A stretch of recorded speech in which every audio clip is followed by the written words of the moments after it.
Cierra los ojos e imagina una televisión libre. Ahora ábrelos porque ya está aquí. EDATV es una multiplataforma de contenido con más de 30 canales y sin censura. En la cabeza de Puente Aliada, el violento contraataque alemán.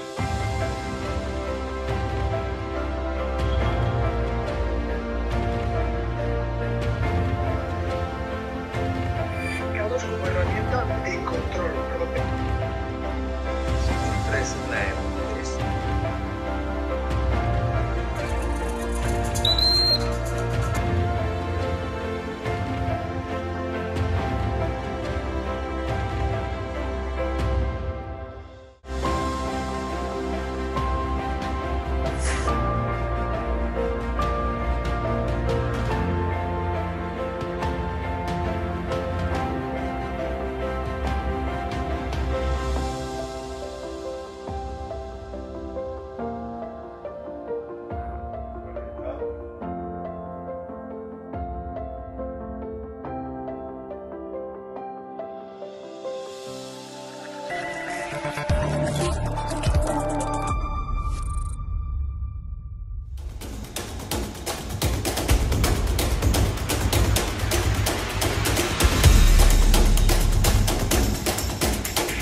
No, le he preguntado, usted está siendo investigada por presunta administración desleal. ¿Quién es la extrema derecha? ¿Los que contratan, los que tienen alpirracas en su puerta a un delincuente? ¿Los que tienen alpirracas a un delincuente en su casa? Te lo digo mirándote a los ojos, sí. A los fascistas, a la extrema derecha mediática y política, no nos vais a amedrentar, que no nos vais a amedrentar, te lo estoy diciendo mirándote a los ojos. Ha dejado, que la extrema derecha ha dejado al cuidado de sus hijos hoy con la niñera que presuntamente hemos pagado todos los españoles, ¿o no? Amedrentar a la gente. ¿Ha dejado hoy a sus hijos o al pirracas, al delincuente que tenéis en la puerta que va a pagar? O a su hermano que fue detenido por apalear, por agredir a la policía en Vallecas, o a su hermano. Venga, señora ministra. Venga, valiente. No, valiente no. Venga, valiente. O sea, es una vergüenza que los españoles paguemos a su niñera. Es una vergüenza.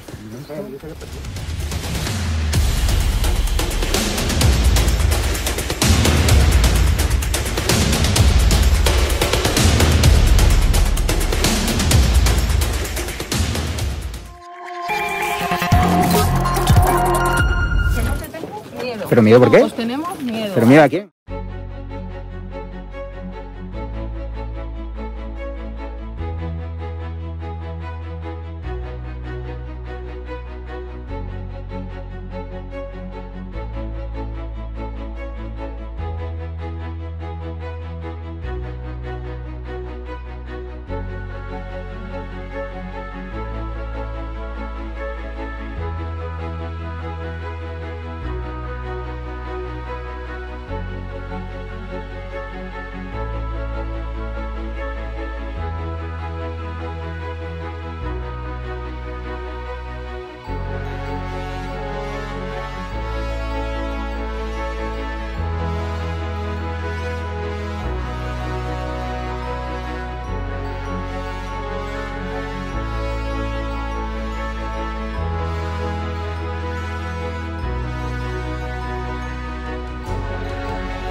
Muy buenas, espectadores de Estado de Alarma. Soy Rodrigo Villar. Este es el programa El Veredicto. Como todas las semanas, vamos a comentar los temas de más actualidad que han ocurrido pues, en esta última semana, siempre en compañía de dos grandísimos abogados o juristas. Esta semana son dos, otras semanas hay más, son tres.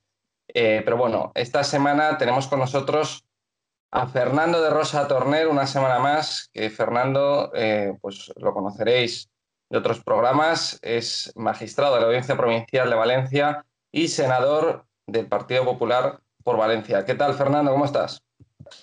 Pues muy bien, Rodrigo. Espero que también estéis bien y también con un grande compañero de tertulia, del cual me alegro mucho. Hoy tenemos con nosotros por primera vez, que la verdad es que me alegra mucho tenerle porque bueno, desde que conozco su historia, la verdad es que le tengo muchísima estima y me alegra mucho tenerle en este programa. Venimos a Jesús de Arriaga. Jesús es socio fundador del famoso despacho de abogados Arriaga Asociados, que se dedica al derecho bancario, pues a todos los asuntos relacionados con el derecho procesal civil. Recordaréis que es el famoso despacho que se anunciaba con Iker Casillas, que fue muy criticado por hacer publicidad de su despacho, porque bueno, como él me comentaba en una ocasión, el sector de los despachos de abogados y demás es demasiado tradicional para ese tipo de herramientas, ¿no? o de actitudes, ¿no? Dentro del marketing y la publicidad.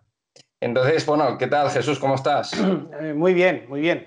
Encantado y por otro lado, pues ante un magistrado como Fernando, porque hay que decir que la distancia jurídica entre él y yo es infinita casi, porque es verdad que nosotros sabemos mucho, pero de muy poquito, ¿no? Porque somos muy especializados, pero bueno, me siento honrado de estar con Fernando, volverte a ver, Rodrigo. Y nada, y a propósito por lo de la publicidad y tal, yo solamente quiero recordar a todos los abogados, a todo el mundo jurídico, que estamos para ayudar a que la justicia llegue y no deberíamos poner más cortapisas que aquellas cosas que impida que la justicia llegue, ¿no?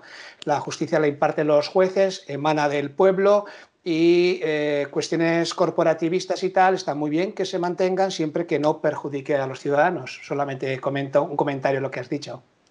Jesús, discúlpame, porque es que yo no sé qué me pasa, que esto que tienes como pequeñas pájaras en el cerebro a veces, y siempre me como tu primer apellido, que es que tú te llamas Jesús Ruiz de Arriaga. Sí, pero yo creo que me voy a quitar el Ruiz de para que se acuerde la gente de mi nombre. Porque Ruiz de Arriaga, mi padre era Ruiz de Arriaga Ochoa de Guillos. O sea, a ver quién repite eso. Claro.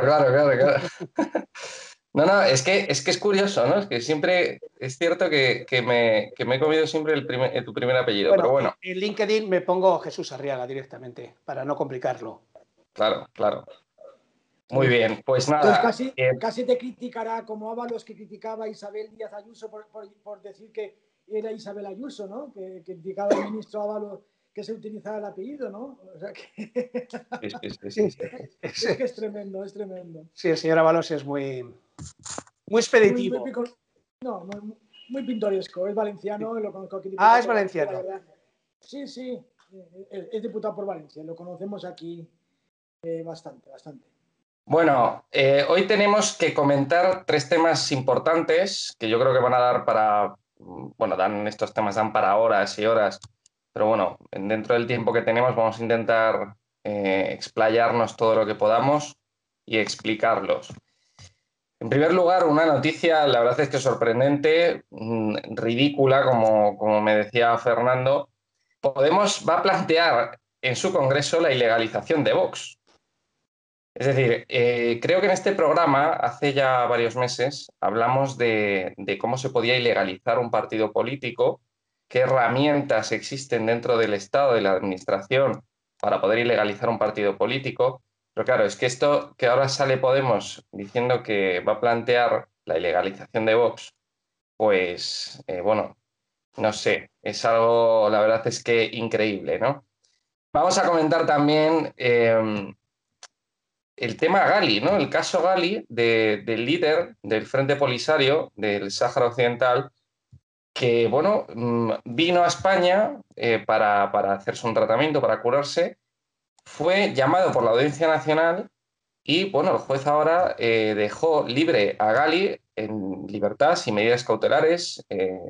Todo el mundo, bueno, muchos pidieron que se aplicasen medidas cautelares, prisión provisional, etcétera, porque tenía riesgo de fuga y exactamente se escapó con nocturnidad, de madrugada, en un avión privado, bueno, en un jet, esto de vuelta a Argelia. Entonces, ¿qué ocurre? Hay muchas personas, ¿no?, que me han preguntado sobre este asunto, que no saben por qué un señor del Sáhara de repente viene aquí y es llamado por la Audiencia Nacional, etcétera, ¿no?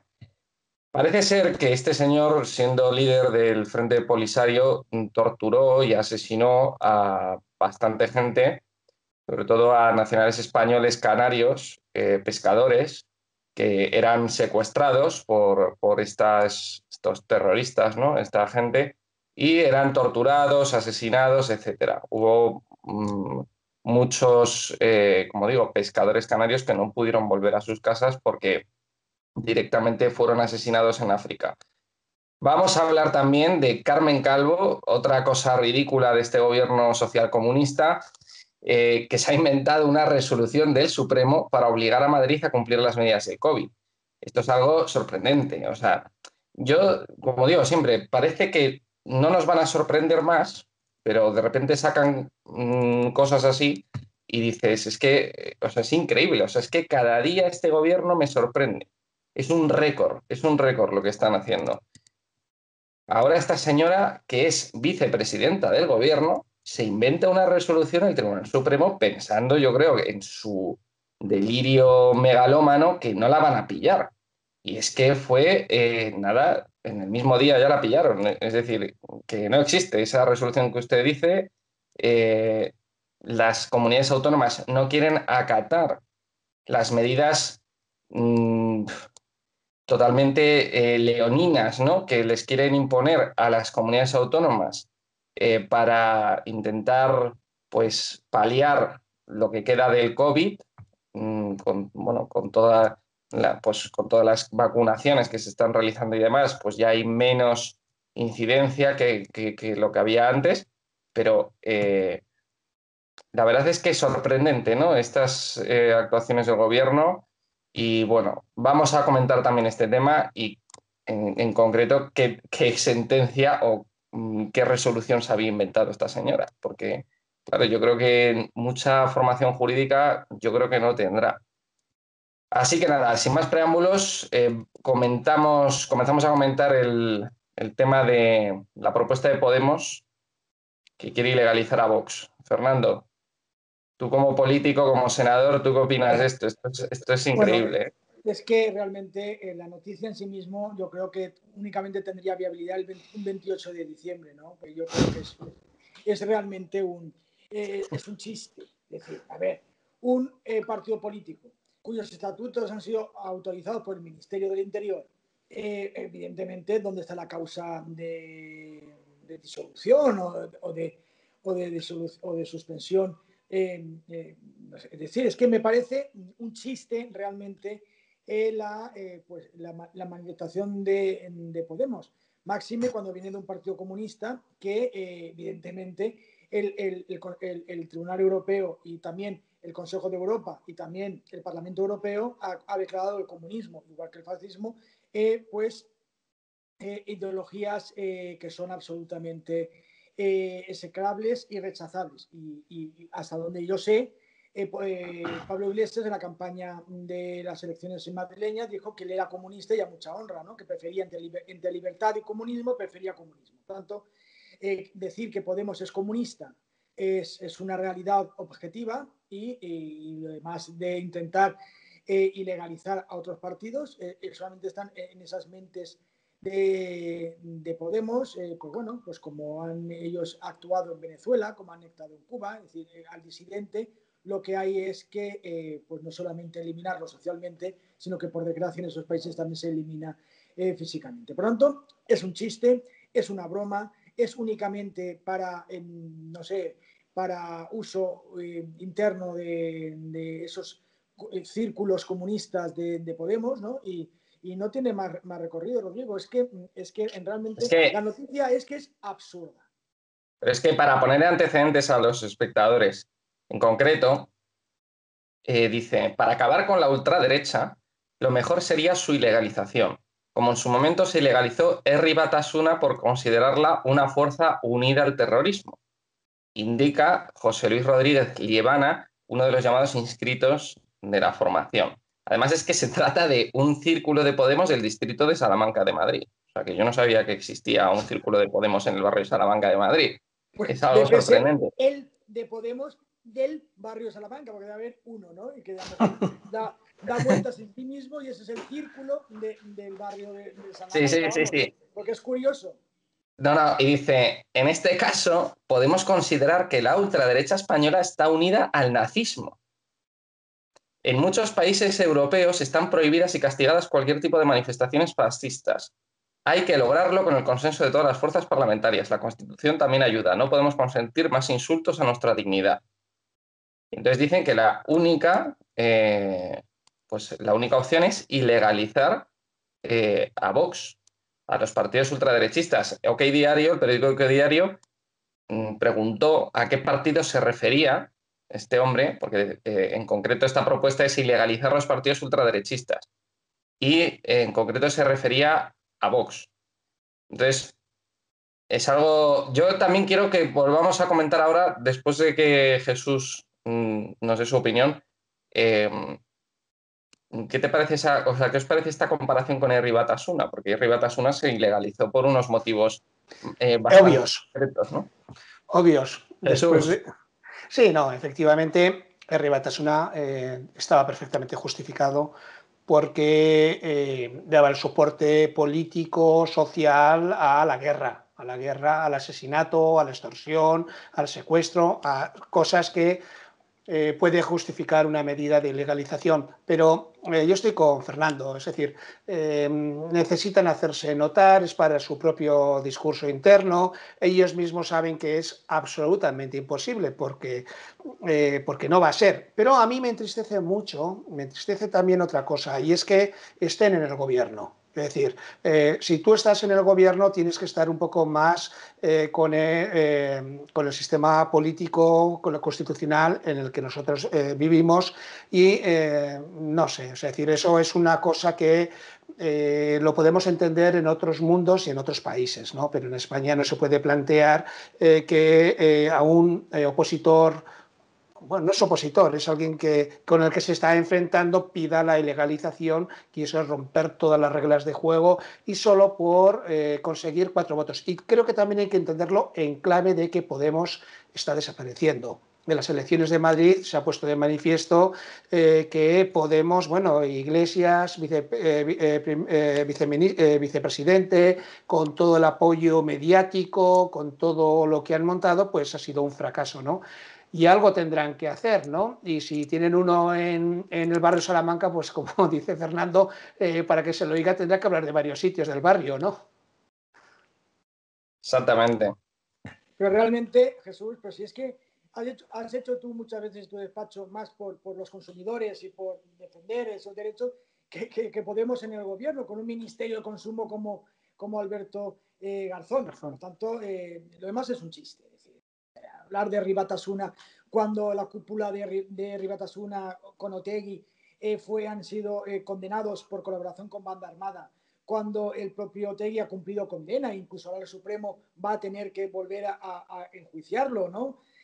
Por colaboración con banda armada, cuando la cúpula de ETA se le encontraron correos y mensajes con políticos de Herri Batasuna en ese momento, es decir, con los Bildu de la actualidad, cuando eran candidatos los etarras blanqueados, eran candidatos en las municipales en el País Vasco por candidatura de Herri Batasuna. Hombre, es que me parece que eso es insultar a las víctimas del terrorismo. Yo creo que hay que tener muchísimo más respeto a las víctimas del terrorismo y no mezclarlas con estos fuegos florales y con esas butades que hace Podemos, que en sí mismo es ridículo. Por eso yo digo que la comparación es absurda, la petición es absolutamente irrisoria y lo que realiza directamente Podemos es patético. Porque lo que pasa, Rodrigo, permíteme que acabe. Sí. Lo que pasa es que estos señores de Podemos han implementado esas teorías en países concretos, es decir, en Venezuela. En Venezuela se empezó prohibiendo partidos políticos y se acabó encarcelando a sus líderes y los escuadrones de la muerte, que no es lo que lo digo yo, lo ha dicho Michelle Bachelet, la presidenta de Chile, en el informe de Naciones Unidas sobre asesinatos en Venezuela. Por tanto, es patético, sí, es ridículo, sí, pero ojito, que estos saben muy bien de cómo hacer en política esas actuaciones que en otros países son dramáticas. Fernando, a través de la ley de partidos, ¿qué procedimiento hay para poder ilegalizar un partido político? Bueno, Jesús, también, si...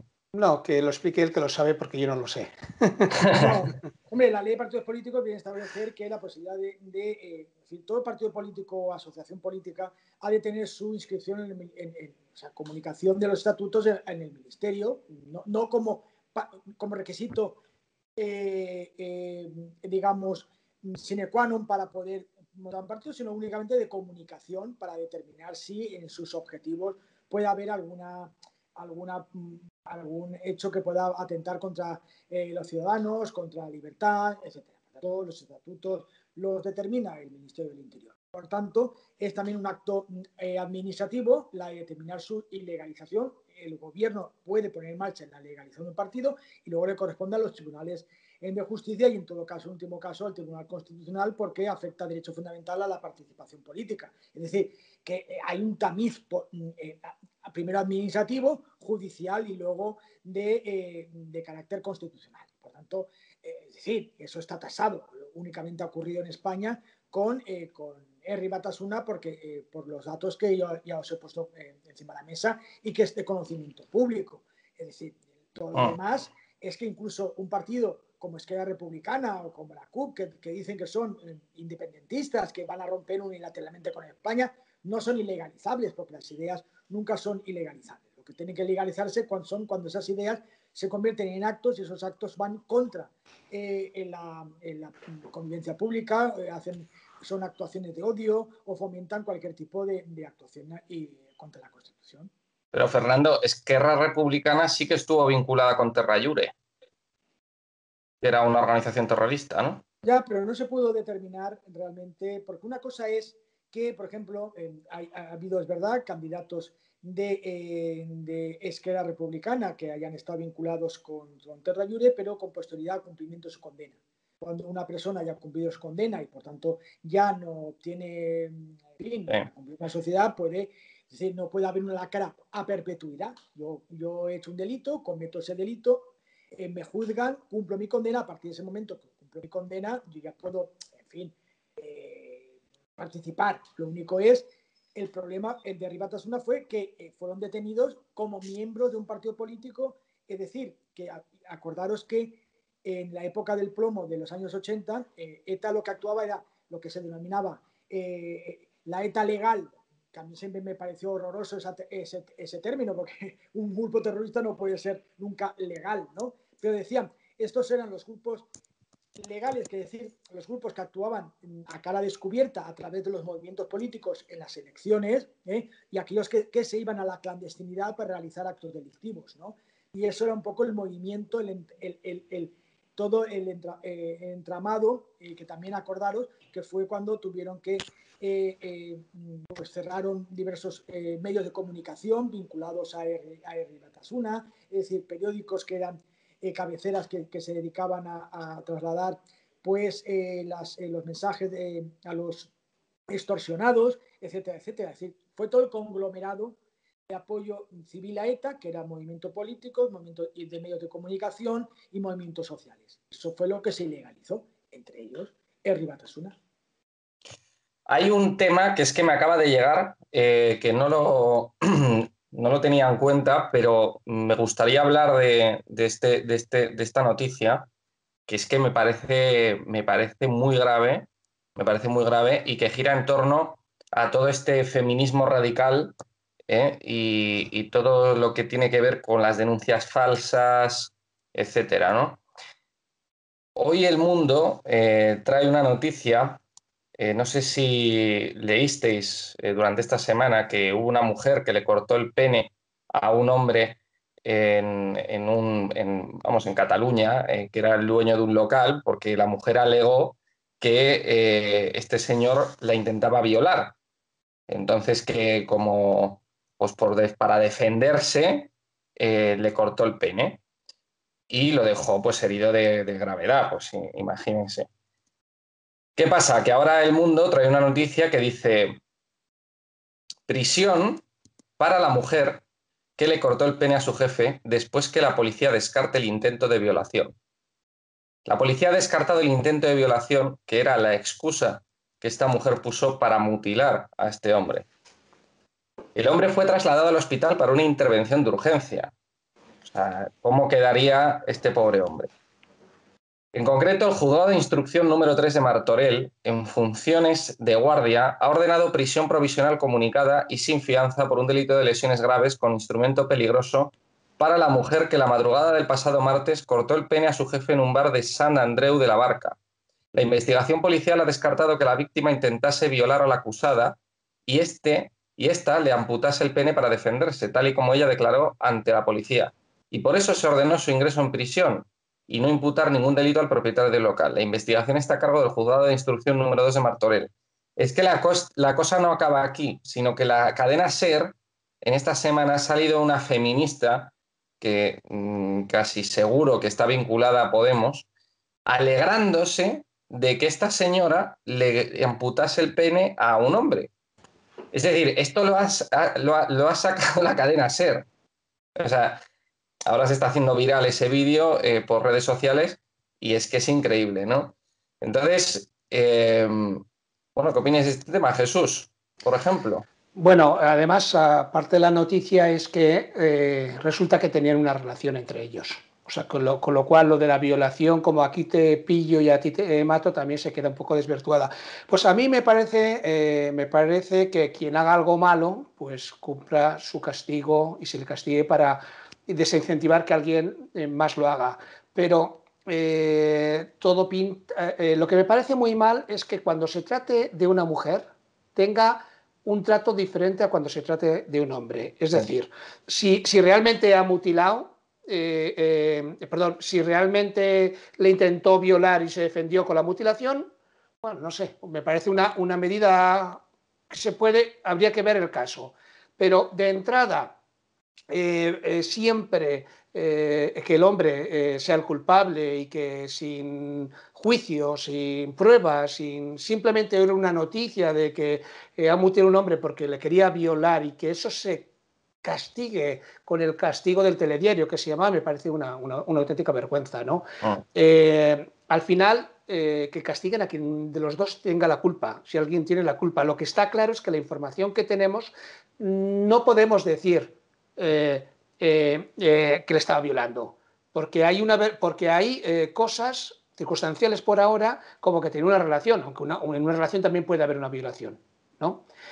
Y que se ponga a alguien a emitir juicios sin tener una mínima información me parece una vergüenza, y que la ideología que tengamos cada uno sobre lo que pensamos no puede influir para castigar sin saber si merece el castigo.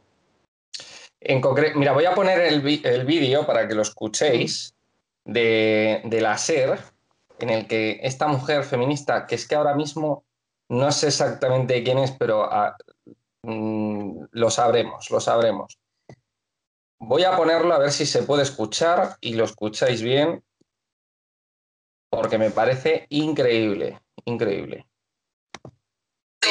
queda tiempo, porque como estoy precisamente hablando de que hay que darle voz a las señoras que hacen las cosas como se tienen que hacer, aunque la gente crea que está mal, por favor, tenemos que acabar poniendo la noticia que le vamos a hablar al principio y no lo hemos hecho, de esta persona, una gran heroína, por favor, leerlo. Una mujer corta el pene al dueño del bar en el que trabajaba, harta de que la agrediera sexualmente. Por favor, un aplauso para esta señora, icono feminista, esta señora, o Simone de Beauvoir, en plan de la ha pasado por la derecha. Fernando. Pues, ¿sabes lo que me parece? Que esta mujer feminista está haciendo muy poco favor a la lucha contra la violencia sobre la mujer. Porque esta mujer lo que está haciendo y demostrando es lo patético que puede llegar a hacer en estas situaciones, porque yo creo que nunca hay que alegrarse de una agresión. En este caso, está ella pues alabando que una persona agreda a otra persona. Y eso me parece que está haciendo una tarea muy poco constructiva para, verdaderamente te digo, los casos de violencia de género, que en muchas ocasiones hay mujeres que sufren muchísimo esos ataques por parte de energúmenos. En este caso, esta señora de la cadena SER, que me gustaría que saber el nombre para que todo el mundo la identificáramos, pues que lo que está haciendo es atacando a las víctimas de violencia de género, porque está haciendo, permíteme que te diga, Rodrigo, está insultando a todas las que son verdaderamente víctimas. Y segundo, y principalmente, cuando alguien miente para agredir a otra persona, para realizar un acto tan increíble como es atentar contra otro, pero también tan agresivo como es cortar el pene a su pareja, como muy bien decía Jesús, estas personas no son ni violencia ni no violencia, son criminales, delincuentes que están actuando fuera de la ley y están utilizando la violencia de género en su favor. Y eso es muy triste en un país como este. Por lo tanto, lo que tú has puesto de la cadena SER debería ser viral para que denunciemos a todos aquellos que han montado un chiringuito o han montado su vida en la agresión de otros. Y eso es terrible.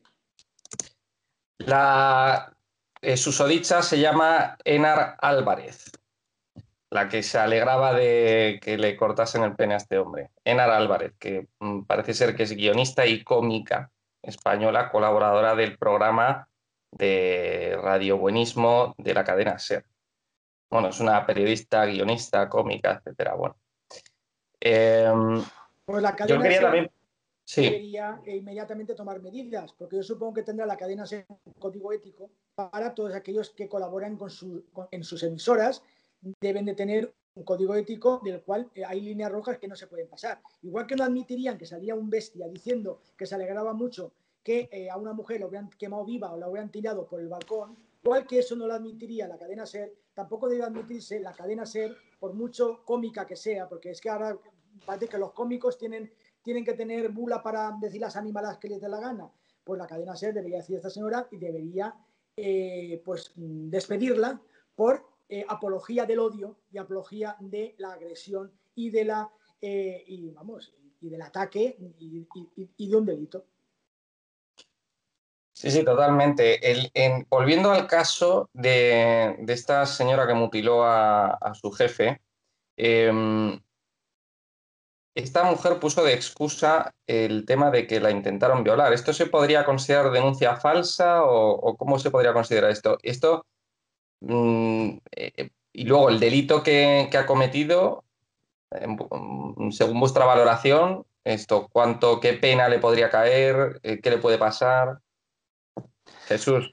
Personalmente no me conozco, me dedico a derecho civil, Sí. Solamente que a nivel indicativo, pues la pena de mutilación debe ser alta, puesto que es una agresión muy fuerte y la denuncia falsa pues tiene una menor pena, pero yo creo que, Fernando, me vas a disculpar, pero te va a dar todo el rato el protagonismo porque son preguntas sobre temas en las que estoy seguro que tú sabes más que yo.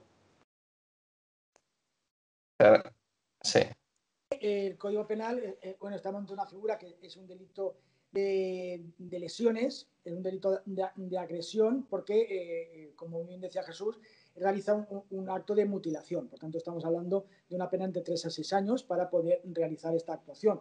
En todo caso, vamos a ver también las circunstancias del supuesto, porque, bueno, si su objetivo podía ser la realización de una mutilación genital, en el sentido de pues, cortarle el pene, hacer una agresión, pero vamos a ver el dolo eventual, porque vamos también a ver la posibilidad de que hubiera podido representarse según el acto de agresión que puede haberse realizado si estamos ante un homicidio frustrado con carácter de dolo eventual. Porque tampoco sé exactamente el supuesto que se haya podido producir. Por lo tanto, estamos en un delito de lesiones agravadas, como mínimo, y habríamos a ver qué es lo que ha ocurrido, porque, en fin, este señor pues podía haberse desangrado, podía haberse muerto. También vamos a ver qué dónde se realizó esa herida o la sección, porque en fin, no es lo mismo que se realice de una manera o de otra, que podemos representar que se pueda producir una persona desangrarse y si no ha tenido la atención directa, puede producirse. Por tanto, habrá que estudiar bien el caso concreto, pero bueno, como mínimo estamos ante unas lesiones agravadas por esa mutilación que puede afectar. Y también hay que tener en cuenta qué resultado va a haber, porque no es lo mismo que por lo que hemos leído estos días, al señor le están operando para hacerle una reconstrucción, pero vamos a ver si esa reconstrucción no es posible y entonces se queda mutilado de por vida en una función fundamental para un hombre, en fin, como es la posibilidad de realizar una actividad sexual normalizada, que eso también hay que tener en cuenta a la hora de determinar el resultado de la acción que pueda haber tenido el acto delictivo, ¿no? Por tanto, hay que ver, supongo que a lo largo del procedimiento se podrán evaluar estas circunstancias, porque, en fin, puede ocurrir con algún miembro principal, una persona que la herida se puede quedar ciego, se puede quedar sordo, se puede quedar con alguna lesión permanente, hombre, pues también que puede privarse de una edad joven, porque no sé si tengan 30 y tantos años o 40 años, de una actividad sexual de por vida, pues yo creo que eso también habrá que determinar a la hora de fijar cuál era la pena que le puede incurrir, independientemente de la indemnización o la que pueda existir. No sé si querías decir algo, Jesús. Si no, pasamos al siguiente bloque, si os parece. Perfecto. Vale.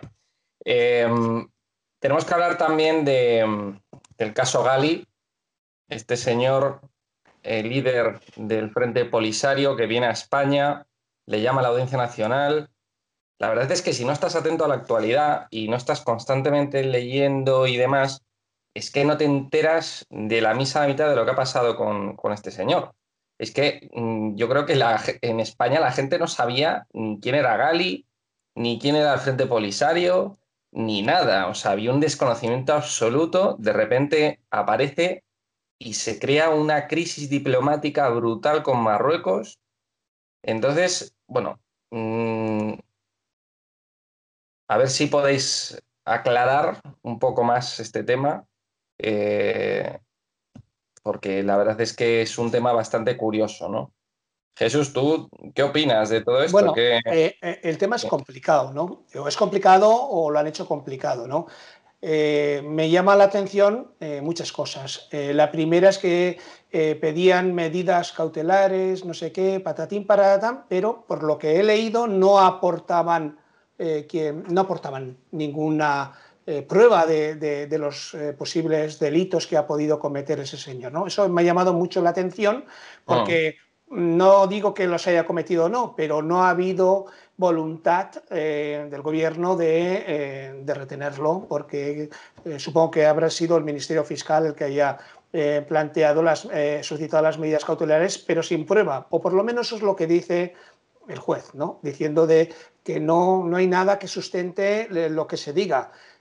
Y que supongo que si lo ha habido, si hubiera querido, lo podía haber sacado, ¿no? Eso es una cuestión que me llama la atención. Luego lo mezclamos con un tema no solamente diplomático, sino un poco geopolítico, ¿no? O aprovecha Marruecos para montar el cirio, ¿no? Y como si eso no se supiera que iba a pasar, porque imagino que algo ya sabría el gobierno de España que eso podría pasar. Lo que pasa que, bueno, pues todo el mundo se ha dado cuenta que la agresión a la frontera sur de Europa no se iba a permitir, ¿no? Y bueno, y Marruecos, pues a mí me ha parecido también un claro ejemplo de cómo ha gestionado la crisis de una manera además que le ha desacreditado, ¿no? Es decir, creo que se ha equivocado Marruecos con esta entrada, dejando de entrar a la gente, que somos muy sensibles en Europa. Pensad que gran parte de los problemas políticos que hemos tenido en Europa, incluso quizá el Brexit, es cuando Turquía abre las fronteras y que se vaya todo el mundo, y lo utilizó como arma para conseguir objetivos que no consiguió, pero el daño nos lo hizo, ¿no? Entonces, se ha mezclado todo. O sea, yo creo que no se ha gestionado con claridad, no se ha comunicado bien tampoco a la población cuál es el problema. De hecho, yo estoy haciendo una interpretación propia mía porque, no, tal como lo digo, no exactamente no lo he leído en ningún sitio, pero bueno, es una opinión de un ciudadano y que creo que no sabemos toda la historia ni lo sabremos nunca. Es que la querella que se interpuso, ¿no? Que decían que es que no se tendría que haber interpuesto, dice que el juez indica que el informe de la acusación no ha suministrado, como tú has dicho, Jesús, elementos siquiera indiciarios, ya que los testigos preguntados en la causa no han presentado pruebas para corroborar que Gali haya cometido los graves delitos por los que se le investiga, entre los que se encuentran, y es que aquí es donde yo quería llegar, genocidio, lesa humanidad y torturas en los campamentos de refugiados saharauis en Tinduf, en Argelia. Fernando.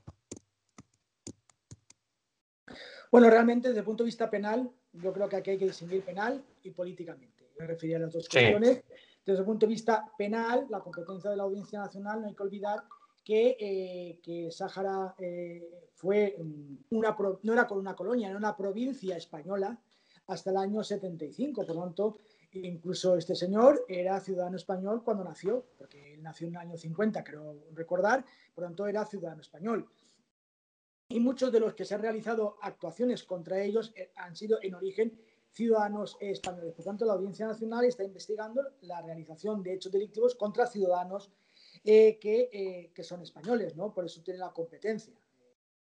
La competencia para poder realizar esos delitos de genocidio y que está investigando. Por tanto, la Audiencia Nacional tiene competencia. Otra cosa es que haya indicios o no. Es decir, bueno, claro, evidentemente alguien denuncia y habrá que determinar si hay indicios o no del hecho que se va a denunciar. Pero es una causa abierta, Rodrigo, es una causa abierta en la Audiencia Nacional. Pero esto cómo se... Porque es que este señor no es español. Entonces, si al final resulta condenado o lo que sea, ¿dónde va a cumplir prisión? ¿En España? Pero la Audiencia Nacional es competente para perseguir aquellos delitos cometidos contra españoles, aunque se hayan realizado en el extranjero. Es decir, es una competencia que tiene la Audiencia Nacional. Es decir, delitos cometidos por españoles contra españoles en el extranjero o delitos cometidos contra españoles en el extranjero. Acordaros la competencia de la Audiencia Nacional en el tema de asesinatos de españoles en Chile, ¿no? O en Argentina, en la época de Pinochet o de Videla, etc. Son competentes la Audiencia Nacional porque nuestros tribunales deben proteger a los españoles aunque no estén dentro de nuestro territorio.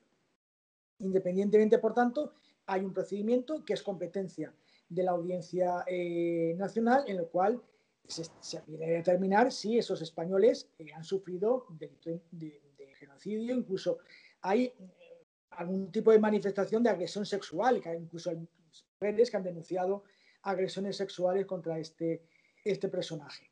Por lo tanto, desde un punto de vista jurídico, hay competencia, hay procedimiento. Lo que a mí personalmente me choca, bueno, yo sabes que normalmente no me gusta comentar actuaciones de los juzgados, porque tengo, como no podía ser de otra manera, mucho respeto, pero lo que sí me choca es que, primero,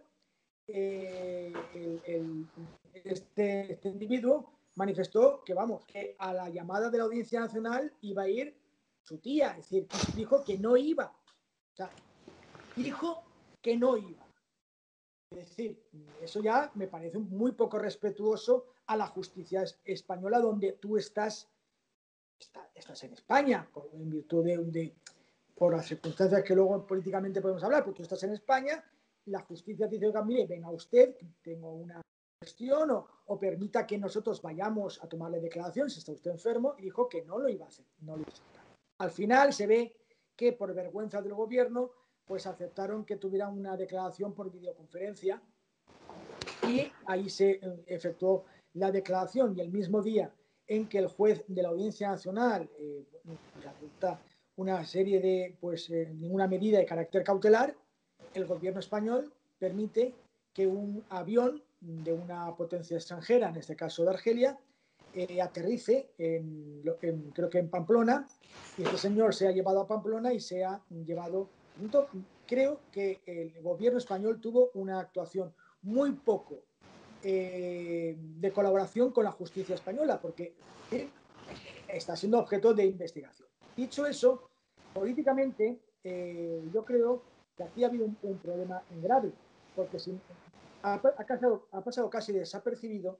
Ese mismo día vino un avión militar argelino que entró en cielo espacio aéreo español, y que el Ministerio de Defensa dijo que enseñara el permiso para que un avión militar estuviera sobrevolando nuestro espacio aéreo.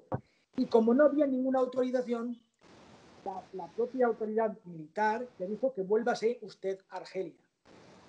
Pero, mientras tanto, se ve que había un plan B que facilitó el Ministerio de Exteriores sin que lo supiera el Ministerio de Defensa y que sin que lo supiera el Ministerio de Transportes, ¿no? Y que mandó un avión particular que fue el que efectivamente recogió a este individuo. Por tanto, Exteriores actuó sin que lo supiera Defensa y sin que lo supiera las autoridades responsables en materia aeronáutica, que es el ministerio del señor Ábalos, lo cual veo que ahí tiene mucho que explicar la ministra de Asuntos Exteriores. Independientemente que, como muy bien decía Jesús, el tema de la reacción de Marruecos, en fin, lo que podemos es entre estados vecinos, aliados y vecinos, pues hacer ese ataque que realizó utilizando niños y utilizando personas, ¿no? Como hizo Marruecos. Pero aquí tiene mucho que explicar la ministra de Asuntos Exteriores si actuó con autorización de Pedro Sánchez, si lo sabía nuestra experta jurídica, señora Calvo, que luego veremos pues todas sus experiencias jurídicas de qué nivel son, y si había algún tipo de autorización para realizar esa entrada de una persona pues que estaba siendo investigada por los juzgados españoles. Por lo tanto, jurídicamente somos competentes, ya digo, por los delitos cometidos contra españoles en el extranjero, somos competentes. Y en segundo lugar, yo creo que la responsabilidad es del Ministerio de Asuntos Exteriores, que ha provocado un caos diplomático evidente, ¿no? Y que han cogido rehenes a ciudadanos de Marruecos, niños, pero también a ciudadanos de Ceuta y Melilla, porque vamos a ver esos españoles de Ceuta y Melilla, lo que han pasado, los momentos tan críticos que han pasado por estos actos, sin que el gobierno hubiera previsto previamente, porque termino ahora, porque si tú haces un acto de ese tipo que sabes que Marruecos va a reaccionar, ¿cómo no lo prevés? ¿Cómo no mandas el ejército ya a la frontera con Ceuta y Melilla? Porque sabes que va a pasar algo. Dejas a 80.000 españoles en Ceuta y otros tantos en Melilla sin ningún tipo de protección, sin mandar fuerzas de seguridad, sin reforzar la valla, sin que el CNI determinara esos movimientos, que eso efectivamente nuestros servicios de investigación, servicios de seguridad deberían estar vigilando qué ocurría en la frontera. Por lo tanto, hicimos un acto que iba a tener unas consecuencias, que sabíamos que iba a ocurrir unas consecuencias y no adoptamos ninguna prevención. Por lo tanto, tiene mucho que responder, yo creo que el gobierno y sobre todo la señora Laya, la ministra de Asuntos Exteriores. Debo decir también, Fernando, que el Partido Popular en Ceuta ha dejado mucho que desear. Es decir, la actuación que tuvo este diputado insultando a otro de Vox, etcétera, un espectáculo pues horrible, y después prohibiendo, aliándose con el PSOE para que Vox no pueda realizar manifestaciones ni protestas allí, ni en Ceuta ni en Melilla. Javier Ortega Smith se plantó allí en Melilla y no le dejaron pues hacer ningún tipo de concentración, porque parece ser como que incitaba al odio o algo parecido, pero yo creo que lo que hay que estar ahí ahora es allí unidos, más patriotas y más españoles que nunca, y estar allí un frente común en Ceuta y Melilla y decir, oye, aquí vamos a liar la de Dios, o sea, aquí no van a pasar más inmigrantes ilegales, aquí vamos a plantarle cara al gobierno de Marruecos, etcétera. Una posición de fuerza, ¿no? Que yo creo que el Partido Popular en ese sentido allí en Ceuta y Melilla yo creo que no ha tenido, ¿no? O sea, sí, Rodrigo, pero también habría que estar en la situación de Ceuta y Melilla. Fíjate que tanto en Ceuta y Melilla hay una población de origen españoles, de origen musulmán muy importante. Sí. Es decir, yo creo que habría que ver la situación de nervios que hay todos en esas dos ciudades, porque yo creo que el problema no está en que pueda haber esos enfrentamientos, que yo creo que al final entre partidos políticos que lo que quieren realmente es la unidad de España y defender en una situación de nerviosismo como pudo ocurrir. Ahí el responsable es el gobierno que no dio la defensa a los ciudadanos. Imagínate, lo digo de verdad, cómo deben pensar muchos también, y muchos musulmanes españoles que viven allí, que están en contra de Marruecos.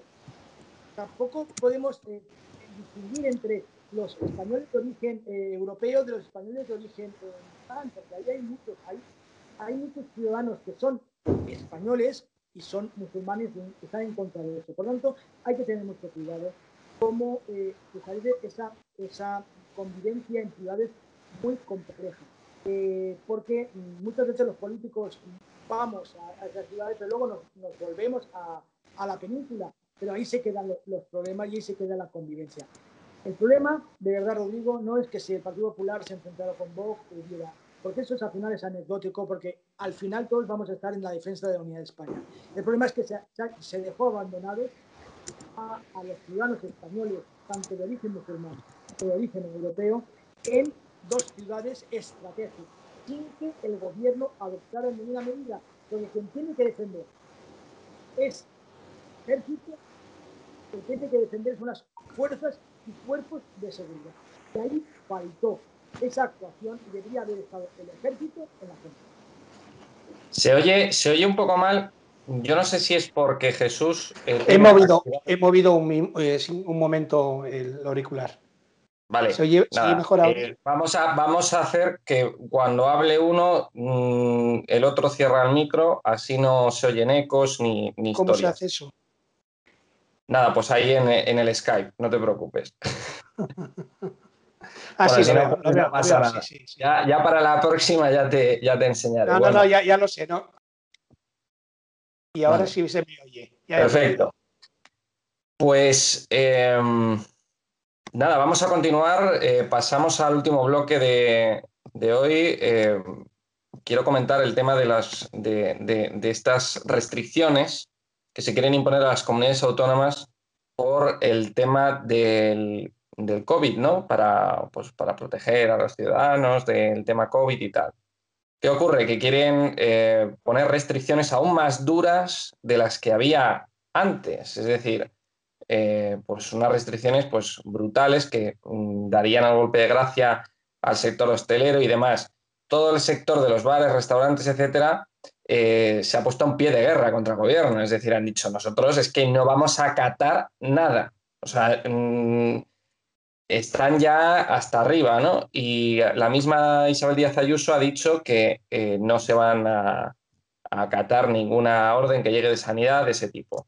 Es decir, aquí y que no es ni rebeldía ni nada. Es decir, que van a proteger a la libertad de los ciudadanos madrileños, etcétera. Castilla, León, Galicia y el País Vasco han dicho lo mismo. Entonces, bueno, el gobierno ahora mismo se encuentra en una situación delicada que yo creo que se le está yendo de las manos porque nadie les hace caso. Es decir, esto es una situación de un vacío de poder bastante gordo, que yo creo que no ha habido nunca en España. Es decir, que el gobierno diga, oiga, tenéis que hacer esto, y la gente se lo tome por el pito del sereno, o sea, pero vamos, y yo apoyo, por ejemplo, la postura de Isabel Díaz Ayuso, pero es que me parece grave que el gobierno diga algo y que la gente diga, sí, tú di lo que te quieras, que nosotros vamos a hacer lo que nos dé la gana. Es que es complicado, ¿no? Es un tema complicado. Pero bueno, el tema es que a raíz de todo este asunto, Carmen Calvo yo creo que ya en esta tensión de decir es que, o sea, las comunidades autónomas me tienen que hacer caso, tenéis que acatar lo que digamos, se ha inventado una resolución del Supremo para obligar a Madrid a cumplir las medidas anti-COVID. Es, pues, cuanto menos gracioso, ¿no? En concreto, esto para poner un poco también en antecedentes a los espectadores que nos están viendo, las fuentes del Alto Tribunal explican que lo único que hay es una resolución emitida por la Sala Tercera, la de contencioso administrativo, relativa a las medidas cautelares en Semana Santa. Por tanto, el Supremo jamás ha emitido su opinión al respecto de la obligatoriedad de las diferentes comunidades autónomas de cumplir las medidas que se han ido aprobando en la interterritorial. Entonces, ya se sacan de la manga una sentencia del Tribunal Supremo a ver si cuela, si cuela bien, y si no, pues también. Entonces, bueno, Jesús, ¿tú qué opinas de esto? Porque es un poco, yo es que lo veo un poco como si fuera un cachondeo todo esto, ¿no? Bueno, lo primero que habría que decir es que nadie se atreve a hacer una rebeldía institucional tan frontal si no le asistirá a alguna razón, ¿no? Porque he leído que, por lo visto, esa comisión interterritorial, pues cuando se llegan a acuerdos por consenso, pues es obligatorio. No sé si eso es así o no es así, pero el consenso, lo que sí he hecho esta mañana es a mirar qué significa consenso. Y consenso es estar todos de acuerdo, porque si no, se hubiera redactado eso en caso de una mayoría relativa, una mayoría absoluta o lo que sea. Entonces, cuando se habla de consenso, es que estamos de acuerdo. ¿Cómo puedes obligar a alguien? ¿Cómo jamás Madrid se hubiera negado a cumplir si ella hubiera querido cumplir, ¿no? Y ha dicho que no estaba de acuerdo y, en consecuencia, no se cumple el requisito básico de estar todos de acuerdo. No estábamos de acuerdo. Y además llama la atención el comentario que has hecho antes, ¿no? Es decir, ya no estamos en estado de alarma o como sea, y sin embargo nos comportamos como si estuviéramos, ¿no? Pues pide que la declaración de alarma otra vez o lo que sea, ¿no? Para volver un poco a los orígenes, ¿no? Y supongo que eso cuesta muy poco, hacer las cosas bien, si eso fuera conveniente, pero no hay que ser un gran experto. Yo tampoco soy un experto tampoco en contencioso administrativo, para nada, por supuesto, pero mi sentido común me dice que las cosas se hacen eso. Y es que lo que comentas un poco de esto de la sentencia del Tribunal Supremo, en lo civil ni siquiera es obligatorio, es una opinión, una interpretación, una cualificada interpretación, pero no es vinculante ni para los jueces ni para los ciudadanos, porque es así, ¿no? En el contencioso administrativo ya me callo porque ahí tampoco es mi campo, pero en el sentido común estoy convencido de que consenso es todos estamos de acuerdo. Si no, no hay consenso, hay mayoría, hay una opinión, hay unos que opinan más de una manera y tal. Y además, no haber puesto la palabra consenso. Pon el grado de mayoría que tú exiges para que sea obligatorio. Fernando, ¿esto tú cómo lo ves? Porque yo creo que también las comunidades autónomas no pueden aplicar restricciones. Esto ya lo estuvimos hablando en un programa. No pueden aplicar restricciones porque no entra dentro de sus competencias, ¿no? Eso solo lo puede hacer el gobierno, el Estado, ¿no?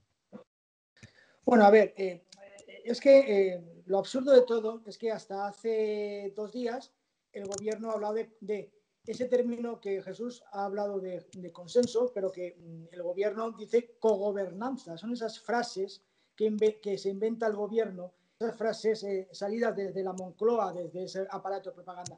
La cogobernanza. La cogobernanza, según nos ha explicado siempre la señora Calvo en el Senado, es que toda la gestión se hacía de común acuerdo entre el gobierno central y las comunidades autónomas. Por tanto, eso es cogobernar. Pero resulta que cuando les interesa, ahora dicen que toman las decisiones unilateralmente aún en contra de que hayan 5 comunidades autónomas de la importancia de Madrid, Andalucía, País Vasco, Cataluña y Galicia, que dicen que, en fin, lo que no puede es el gobierno hace 6 meses, es decir, ahí te apañes, comunidad autónoma, regula tú todo el tema de la crisis, dicta tus normas sin ningún tipo de sostén jurídico, arréglate, y ahora ya no vale las reglas de juego que hace un año, que hace 6 meses se estableció, ahora cambian a mitad partido. Eso las comunidades autónomas le han dicho que por ahí no vamos a llegar. Y sobre todo, que la señora Calvo, haciendo otra vez alarde de un desconocimiento absoluto del ordenamiento jurídico, y como muy bien sabe Jesús, es decir, el Tribunal Supremo se pronuncia sobre un supuesto concreto, que fue en la Semana Santa, cuando vimos el tema de la Semana Santa, la posibilidad de que el gobierno de Madrid pudiera eliminar lo que era el cierre perimetral, y se pronunció sobre un hecho concreto con una situación pandémica concreta y una situación sanitaria concreta que difiere muchísimo de lo que ocurre el 4 de junio después de que la Comunidad de Madrid y que España esté pues, en unas medidas de unos 130 o 300 casos por 10.000 habitantes, ¿no? O sea, por 100.000 habitantes, perdón. Y no tiene nada que ver, el Supremo resuelve en base a unos parámetros. Ahora lo que tú no puedes es poner de manifiesto o utilizar una sentencia que resolvió un caso diferente a otro supuesto distinto. Por tanto, que no nos engañe la señora Calvo porque no tiene razón. Pero dicho eso, es lógico que las comunidades autónomas se rebelen. Porque si les han dicho que ellas son las que tienen que regular la propia situación, cuando en mayo acabó el estado de alarma y han establecido una serie de decretos que, como muy bien vimos, Rodrigo, que no pueden ser limitativos de derechos, pero sí que de carácter administrativo, es decir, que un local hayan 5, 6, 10 personas, eso es un acto administrativo, no es un acto limitativo de derechos. Sí. Tú le puedes obligar a un bar y decirle que usted no puede abrir el interior o el interior de una mesa que haya 4. Eso es un acto administrativo porque es la licencia y lo puede realizar una comunidad autónoma. Hombre, ¿cómo tú gobierno, le puedes decir ahora, cuando has abandonado a las comunidades autónomas para que decidan lo que pudieran, ahora decir que no pueden hacerlo? Por tanto, yo creo que lo impugnarán ante los tribunales, ante la sala de lo contencioso del Supremo, y lo ganarán las comunidades autónomas, porque no puede ser de otra manera. Lo ganarán porque el gobierno no puede imponer unas decisiones administrativas sin determinar previamente la proporcionalidad de la medida. ¿Por qué? Si hace una semana se podía estar en un bar en el interior X personas con una situación pandémica X, a la semana siguiente con una mejor situación pandémica le impides que lo pueda realizar? Eso es arbitrariedad, no es discrecionalidad. ¿Por qué gobierno de España estás permitiendo que los extranjeros vengan a España sin PCRs? Eso lo ha autorizado, sin PCRs. En cambio, no permita que los españoles podamos ir a un bar a tomar una cerveza con nuestra familia. Es decir, la arbitrariedad de este gobierno, pues los tribunales tendrán de nuevo que ponerle encima de la mesa. No, y se nota tu indignación, Fernando, porque es que los valencianos las habéis pasado canutas, ¿eh? Las tenían cerradas hasta las cafeterías. Han cerrado todo. Yo comprendo que hay que adoptar medidas sanitarias, etcétera, pero es que yo iba a Madrid a trabajar y veía que en Madrid, con unos datos sanitarios no mucho peores que los de la Comunidad Valenciana, hombre, sería actividad económica, la restauración tú podías estar con precaución, etcétera, pero aquí hemos estado es que el estado de alarma, digamos, encubierto, el lunes 7 de junio es cuando ya se va a eliminar en la Comunidad Valenciana. ¿Sí? Somos los únicos en toda. Y tienes que escuchar, Rodrigo, cuando vengas a Valencia y te puedo invitar a una buena paella, a ti y a Jesús, cuando venga a su magnífico despacho de aquí, pues tienes que escuchar a cómo están los de la restauración. Ayer estuve en un restaurante y me decían, que están desesperados porque ni ayudas, ni nada, y encima cerrados, y lo que ha provocado es que miles de autónomos estén pues cerrando, ¿no? Eso es terrible. Fernando y Jesús, muchísimas gracias por haber aceptado de nuevo nuestra invitación. Bueno, Jesús, para ti la primera vez, pero te volveremos a invitar. Si Muchas aceptas. Gracias. Encantado de conocer a Fernando. Contigo estuvimos mucho rato hablando, comentando muchas cosas. Y nada, mi admiración, don Fernando. Bueno, y la mía, porque ya sabemos que, decía, pues tu labor es muy importante en defensa de los consumidores, ¿no? Y que independientemente del resultado de muchas sentencias que pueden ser contradictorias o no, que están batallando, yo creo que en España hay un antes y un después en la defensa del consumidor y te tengo que dar enhorabuena. Vaya, muchas gracias. No, sí, es admirable porque ha levantado una empresa de cero y que ahora es una pedazo empresa. O sea, Arriaga Asociados es uno de los principales despachos de España y es que lo ha levantado absolutamente de cero. O sea, es que es algo admirable, ¿no? Y además, a una edad un poco más tardía, ¿no, Jesús? Que es lo que estábamos hablando, que es lo curioso, ¿no? Sí, bueno, no sé si sabrás, Fernando, por eso me resulta un poco compleja, ¿no? Porque yo realmente terminé la carrera de Derecho en el 2009 y entonces, no lo sé, yo había vivido toda mi vida trabajando para ONGs, ¿no? para ONGs que se encargaban de cuidar a personas con discapacidad intelectual y, bueno, pues en un momento dado empecé a hacer cosas para reclamar para consumidores y me di cuenta pues que efectivamente no hay algo que, en mi opinión, en el mundo judicial está fallando, o para mí el tema es que la verdad una persona no tiene acceso, o un consumidor no tiene ni siquiera información de sus derechos, ¿no?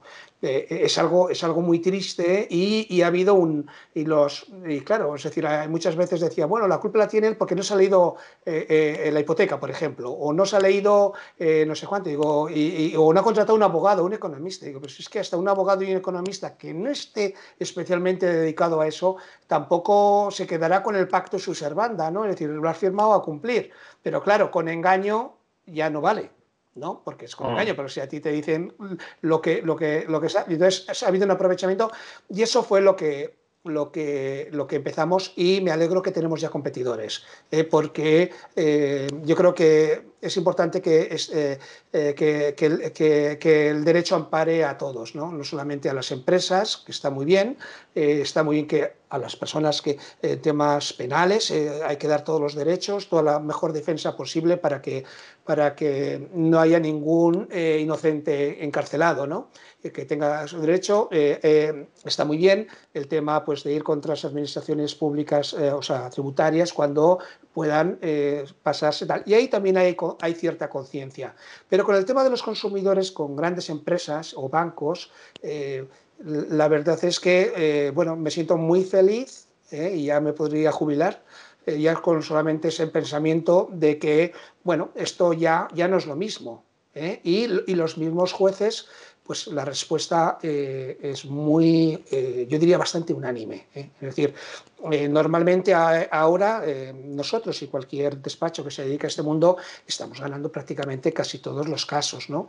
Y de hecho estamos también contribuyendo a que el derecho comunitario, el derecho europeo, las directivas y los decretos se cumplan en España también cuando se refiere a consumidores, ¿no?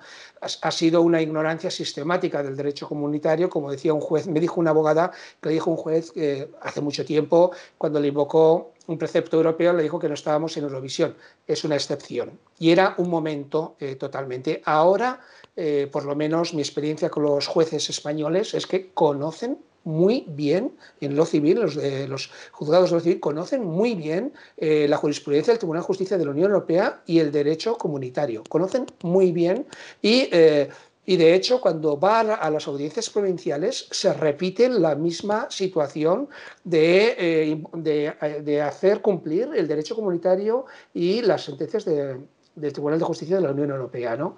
Y nada, perdonadme que como de lo demás hay poco, pues de esto he dicho algo. No, Jesús, lo que tenemos que conseguir es la creación de un orden jurisdiccional de consumo. Yo estoy peleando crear juzgados especializados en materia de consumo y hemos hecho peticiones en el Senado porque yo creo que la defensa del consumidor es algo fundamental en este país, ¿no? Hay que defendernos y defender al consumidor. Por lo tanto, esa especialización de juzgados, de jueces, de abogados y de fiscales en materia de consumo es lo que tenemos que seguir trabajando. Yo sé que tú estás en esa línea. Por supuesto, cómo no. Pues muchas gracias, Jesús. Fernando, muchas gracias a vosotros. Gracias a los dos. Bien. Encantado. Gracias. Adiós. Y muchísimas gracias a todos los espectadores de Estado de Alarma. Este ha sido el programa El Veredicto. Hemos hablado pues, de diferentes temas de, bueno, esta mujer, ¿no?, que mutiló a un hombre alegando que la quería violar. Al final ha resultado falso que la quería violar, pero la mujer lo mutiló. Ha habido feministas que se alegraron de esta mutilación horrorosa. Hemos hablado también de las restricciones COVID, de esta sentencia del Tribunal Supremo que se inventó Carmen Calvo. Hemos hablado también del caso Gali y pues qué consecuencias, en qué consistía, ¿no?, todo este asunto de Gali, del líder del Frente Polisario. Y bueno, hemos hablado de diferentes temas. Hemos hablado también de la ilegalización que quiere proponer Podemos hacia Vox, es decir, Podemos quiere ilegalizar a Vox, algo ridículo, algo, la verdad es que hilarante.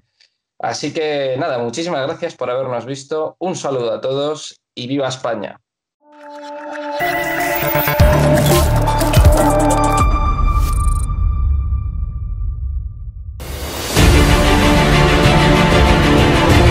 Le he preguntado, usted está siendo investigada por presunta administración desleal. Después es una vergüenza que la extrema derecha mediática... ¿Quién es la extrema derecha? Los que contratan...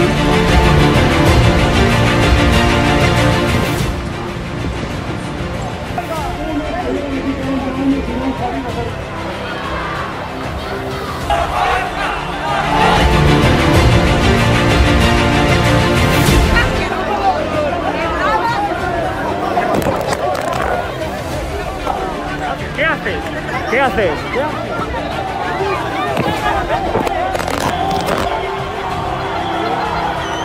Bueno, pues nos han roto el móvil. Nos acaban de romper el móvil por detrás.